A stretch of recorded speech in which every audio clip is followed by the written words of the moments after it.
dan gerakan politik global ahli kitab Wahabi Zionis atas Maulid Nabi. Wahabi adalah utusan Zionis Israel, Amerika, dan Inggris, dari penganut ahli kitab Nasrani, ahli kitab Yahudi. Mereka sangat takut dengan Maulid Nabi yang diselenggarakan di seluruh dunia setiap tahun. Oleh karena itu acara marhaban di akikah anak-anak umat Islam, sampai kelahiran anak muslim dilarang diazani dan diikomatkan telinga kanan dan kirinya agar mudah menerima ajaran Masihid Dajjal nantinya. Karena telah terbukti sukses acara Maulid Nabi yang diselenggarakan Sultan Al-Ayyubi mampu membangkitkan semangat delegasi umat Islam dari seluruh dunia untuk bergabung dengan Sultan Al-Ayyubi untuk menguasai kembali Masjidil Aqsa, dan kaum Salibis kalah, menyerah tak berdaya karena dahsyatnya kekuatan kaum muslimin. Hal ini sangat ditakuti oleh Zionis ahli kitab Lucifer. Akan terulang kembali peristiwa itu, sehingga mereka mengutus agen rahasia CIA dari Albania.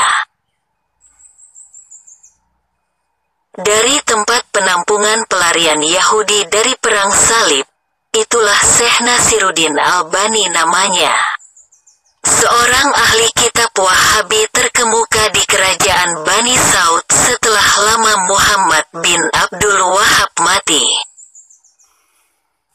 Hal yang sangat ditakuti oleh ahli kitab Wahabi utusan Yahudi itu adalah kaum ahli Sufi Al-Imam Abu Mansur Al-Maturidiyah, Imam Junaidi Al-Baghdadi, Imam Ghazali dan Syekh Abdul Qadir Jailani dan lainnya, yang wajib dikafir musyrikan oleh Wahabi, supaya kekuatan Islam sebenarnya hancur lebur.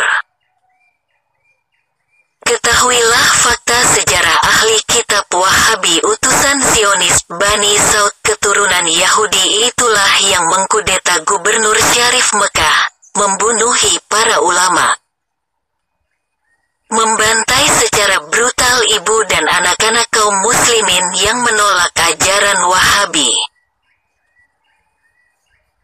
serta membumi hanguskan kubah-kubah makam keluarga Nabi dengan alat berat dan dibom dinamit, serta membakar kitab-kitab para ulama yang memang dirancang dengan kekuatan Israel, Amerika, dan Inggris. Untuk selanjutnya dimunculkan penulis, perobak kitab-kitab hadis, dan buku-buku para ulama muktabar. Agen Zionis, Albani, Bin Bas dan Utsaimin adalah tiga tokoh pelebur Islam secara sistematis melalui kekuasaan Saudi Arabia dalam misi Zionisnya. Sampai wafatnya ahli kitab Wahabi, si Albani itu mendapat hujan sanjungan atas kesuksesan Albani dalam misinya memperkosa kitab para ulama itu membuat Bani Saud secara besar-besaran mengadakan perayaan Maulid Albani. Kini apa yang kita dengar dari ISIS Wahabi, Ahmadiyah akan merevisi Al-Quran dan hadis itu benar-benar terjadi di kerajaan Bani Saud. Saat ini juga di Pakistan 26 ayat dari 30 juz dihilangkan dan membuat demo besar-besaran oleh Muslim di India. Solawatan dan maulid Nabi adalah sunnah muakkadah, karena itu bentuk ibadah yang dianjurkan secara serius oleh Allah berupa pujian dan bersyukur kepada Allah dan Rasul-Nya. Sebagaimana firman Allah, Innallaha wa malaikatahu yusholluna 'alan nabi, ya ayyuhallazina amanu yushollu 'alaihi wa sallimu taslima. Bala tentara setan dan iblis baik yang gaib maupun yang berupa manusia dengki kepada Nabi. sangat tersiksa jika maulid Nabi dirayakan dan membuat hancur lebur hati mereka jika sholawatan dibacakan baik perorangan apalagi berjamaah. Iblis sangat bersusah hati dan teringat betapa ia membangkang memuliakan Nabi Adam dengan melakukan sujud, tunduk takzim kepada Allah atas kemuliaan Nabi Adam, yang membuat ia terusir dan terkutuk selama-lamanya. Ahli kitab Wahabi Zionis inilah di antara utusan iblis yang terbaik di antara ahli kitab Syiah dan ahli kitab Ahmadiyah dewasa ini.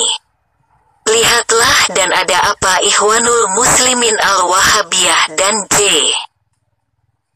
1926 Ahmadiyah Lahore di Hizbenu Tahrir anti Maulid Nabi dan tahlilan itu. Mereka selalu mengatasnamakan Nabi Muhammad dan Imam Mahdi tapi anti menyelenggarakan maulid Nabi penggagas Daulah Al-Islamiyah yang anti terhadap negara-negara demokrasi. Dalam kendali siapa mereka, yang cerdas indera politiknya tidak mungkin tidak bisa menjawabnya. Pada golongan siapa mereka bekerja? Praktisi ahli kitab Wahabi memperalat ahli kitab Syiah untuk menghancurkan Islam. Jika mereka kalah debat keluar kata-kata Syiah-Syiah seperti anjing mengonggong, padahal justru merekalah saudara Syiah itu. Dan terakhir yang paling ditakuti mereka keluarnya Imam Mahdi yang asli dari sisi Nabi Muhammad Sallallahu Alaihi Wasallam. Semakin dahsyat kemungkaran ahli kitab Wahabi berbuat, maka semakin hebat apa yang akan diperlakukan Imam Mahdi, sang putra Ka'bah itu perbuat atas ahli kitab Wahabi, Syiah dan Ahmadiyah. Sebagaimana pembalasan Nabi Isa terhadap salibis Yahudi As-Samiriat Dajjal Yesus Kristus. Ingat, Imam Mahdi dan Nabi Isa akan hadir di akhir zaman bukan hasil rekayasa organisasi. Ketahuilah sejatinya bagi Wahabi itu tidak ada keyakinan bahwa Imam Mahdi dan Nabi Isa akan dihadirkan oleh Allah. Seperti pada MTA Al-Mu'tazilah, tapi kenapa bergabung dengan JT 1926 yang menganut khilafah Ahmadiyah padahal Wahabi tidak percaya adanya Nabi Isa dan Imam Mahdi? Waspadalah NKRI harga mati Allahumma sholli wa sallim.